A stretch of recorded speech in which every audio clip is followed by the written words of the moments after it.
Viridian, The Green Guide, written by Clouds, read by Distracted by Books. Chapter 112, Finality. Shoto tried not to look to see if Dabi was back in the stands, but ended up glancing toward where Fuyumi and Natsu were sitting before he could help himself. He wasn't there, so either he'd gotten himself killed, arrested, or distracted, and Shoto couldn't care less which one. Obviously. Why should he care about what happened to the long-lost brother who never even bothered to reach out and then immediately did nothing but be annoying as soon as he was back in their lives? Still, Fuyumi and Natsu wouldn't take it well if he died, so hopefully he'd just gotten bored and gone back to wherever he was sitting originally. Just for their sakes, not his, obviously. Kaminari hadn't spent nearly any time with the class since the second round, so if he'd spent the whole time running around, he had to be getting tired by now. Not that Shoto thought he would need that advantage to beat him, but it couldn't hurt. Kaminari was one of the strongest students in their class, so it wouldn't be wise to underestimate him. Midnight was back to overseeing the matches now, and she cracked her whip as she called the beginning of the match. I want to see both of you showing off the potential of youth this round.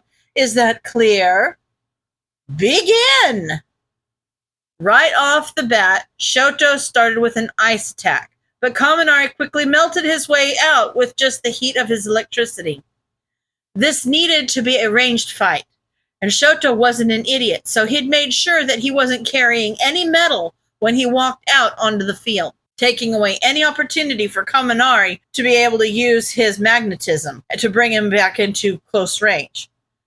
Shoto's strength was long-range fighting, so this was his fight, and he was going to win it without using his father's fire. Shoto kept throwing up ice walls as Kaminari tried to get closer, but he kept melting them as fast as Shoto could make them. Thanks to the ice walls, Kaminari hadn't gotten farther than a few feet closer to him, but he didn't look rushed at all, and it was throwing Shoto off. He should want to end the fight quickly, shouldn't he? The longer the fight went on, the more tired he'd get, and the more likely it was that he would get frozen by Shoto's ice. So why didn't he seem concerned? You sure you want to keep doing this, man? Kaminari yelled. It doesn't take a whole lot of electricity to create heat like this, so I'm good to do this all day. You're going to reach your quirk's limit way before I will if we keep going like this, and I kind of want a fair fight, dude, if it's all the same to you. Shoto froze. So that's why he wasn't in a rush? He was planning on going until Shoto passed out from hypothermia, which would happen long before Kaminari generated enough electricity to overload his brain, unless Shoto shook the thought from his head and hardened his determination. He wasn't going to use his old man's quirk. It didn't matter that the bastard was dead. Shoto could do this with just his mother's power, but he'd have to kick it up a notch. He made as big a glacier as he could without overdoing it. His breath came out in a large white cloud, but it would be worth it if he'd caught Kaminari, which he hadn't, apparently, considering that his opponent was currently waving at him from the very top of the mountain he'd just created. That was really cool, Kaminari grinned. I wasn't sure I'd be able to stay in bounds if I used the stadium as a magnetic anchor, but I had to try, right? Especially with an awesome move you just pulled. Your quirk is super powerful, dude. Shoto felt a brief sense of pride until something occurred to him. It wasn't his quirk. It was his mother's, unless his fire wasn't his father's. Just like Dabi had said, the bastard was dead, and he hadn't seen his mom in years. He was so far removed from his parents that neither quirk had anything to do with them anymore, and he couldn't say that his ice was his quirk without saying that his fire was as well. Why was he still letting those ghosts hold him back? Kaminari was sliding down the side of the glacier now, and Shoto found the corners of his mouth twitching upwards as he realized that by landing on top of the iceberg, Kaminari had put himself in a vulnerable position. Shoto could win this. He just had to use his fire. He'd just been planning on melting the glacier and sending Kaminari on a knockout drop to the ground, but instead, the stadium exploded. Shoto's eyes widened and he cut off his quirk. Was Kaminari okay? He hadn't hurt anyone, had he? The smoke felt like it took forever to clear, but when it did, Kaminari was unconscious and lying outside the ring. There was a long moment of loud silence before the stadium erupted into cheers. Denki Kaminari is out of bounds, Midnight announced.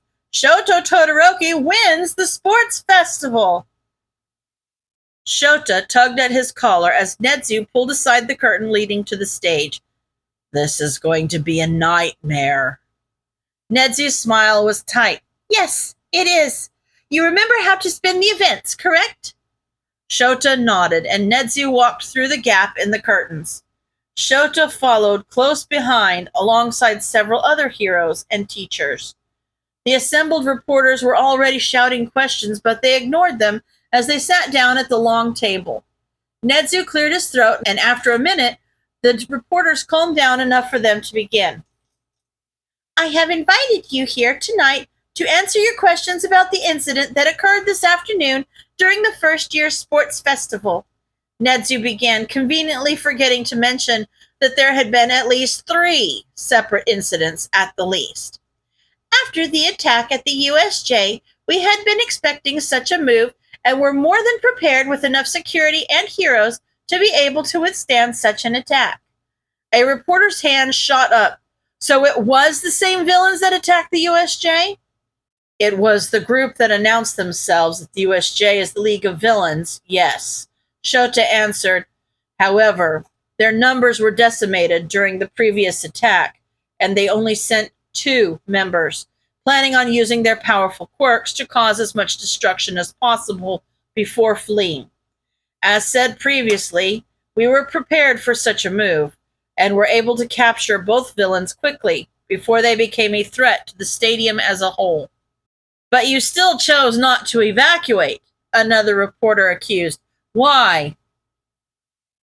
The logistics of so many people meant that the attack would have already ended by the time the evacuation even began, Midnight said calmly. An evacuation comes with risks of its own, including an increased chance of someone being trampled in the inevitable panic. It is standard protocol in large events like these to only evacuate the affected areas to prevent unnecessary worry and injury, which we did as soon as they were in danger. And what about the rumors that you allowed a vigilante into the sports festival? A voice called from the back. Can you really say you did everything you could to protect those kids when you invited one of the criminals? And this is where some creative truths came into play.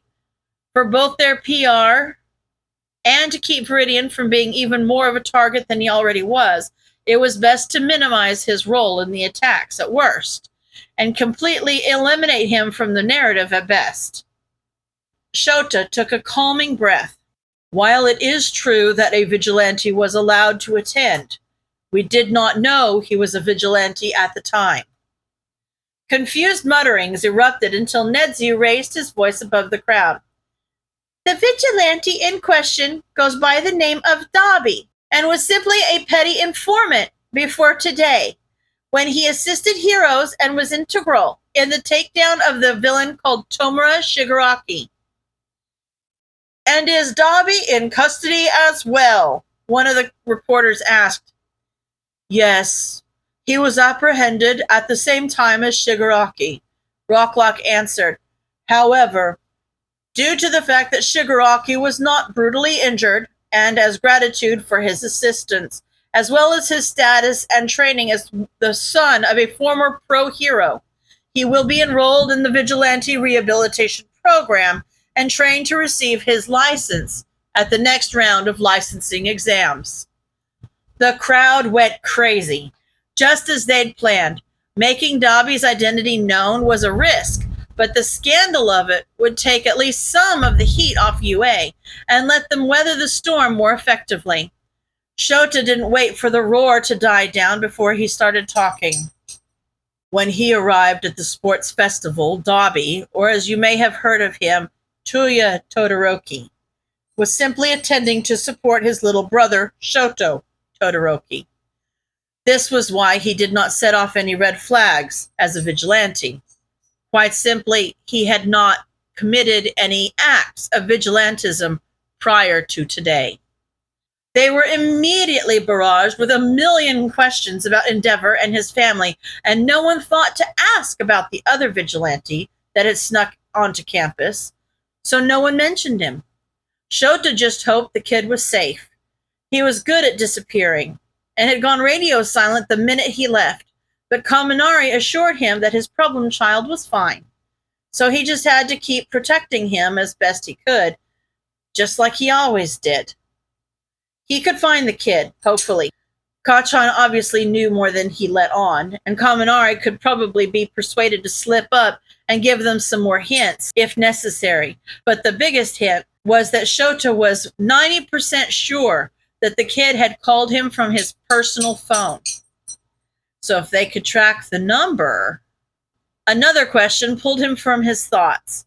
After this media shitstorm was over and All for One had had some time to pull himself out of whatever blind rage Queen Bee's destruction had caused him, the first thing he'd do was track that phone and find his kid. If he did it at the beginnings of internships, he could even wrangle the kid into training alongside Shinso before he had to officially attend classes and enroll in the rehabilitation program. The plan was solid and logical, just like Shota liked it. He was finally going to catch his kid. There was not a word to describe the sheer rage that All for One felt at this moment. Decades of picking the perfect players to make an impact. Years of training and brainwashing them until they were broken puppets that would play exactly the tune he gave them. Buckets of money experimenting to perfect the ideal instruments to fit his symphony. All of it was gone. The magic shattered in a single moment by a damn solitary kazoo. Perhaps he wasn't thinking the most rationally at the moment. Perhaps he'd been hasty in sending Kurogiri and Shigaraki to take revenge on that meddlesome vigilante.